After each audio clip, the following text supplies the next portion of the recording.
Joco Morning Show. Brody in for Mike Edwards, Carly, and we have Melissa Overton of medicaltraining.me in here because it is the summer now. It is hot outside. We're getting out there, so we're talking about how to avoid getting overheated, heat exhaustion, and then there is heat stroke. And Melissa, we've heard the term heat stroke basically our whole lives, but what exactly is a heat stroke?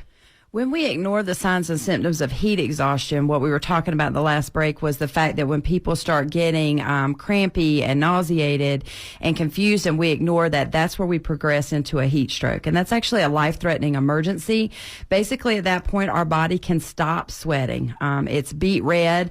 And when this happens, we have to think of our brain as kind of being an egg in the sun. So when you leave someone outside, if you're outside and overdoing it and you have a heat stroke, what we're worried about is irreversible brain damage that could kill you. So at that point, you've got to get naked, you got to get wet. You know, those are always great terms to talk about. And you don't redneck it to the hospital, right? So number one, it is important that we get someone out of the sun as best we can. And then whatever form we have to remove some of their layers of clothing and get water on them, we really need to cool them off in that situation and call 911 because this is a true emergency.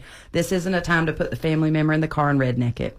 And when Melissa says redneck it to the hospital, you are referring to trying to drive ourselves to the hospital. Absolutely. I am from Joco. I am an original, and we love to redneck it. So I'm trying to get the word out there on the street to not do that. And when you call 911, you're saying that the hospital can already be prepared and know that you're coming, and then you've had an official diagnosis from someone, the EMS, where they can give them a couple more clues instead of taking your word for it. Yes. When EMS calls, they give the ER the opportunity to set up and prepare and make it a priority. So you're going to get your best care when EMS can alert us ahead of time so that we can get the equipment we need in the room and the team we need. And the EMS can start treating you before you get to the hospital. They can start IV fluids. They can put ice packs because we're thinking about cooling off around the head and the neck and the armpits and the groin because those are all places that we hold heat. Right. So they can even put those in ice packs while they're getting you to the hospital. Things we can't always do in the back of a Ford. Exactly. And that's a great point. And Melissa has even had these stickers made up that say, don't redneck it to the hospital,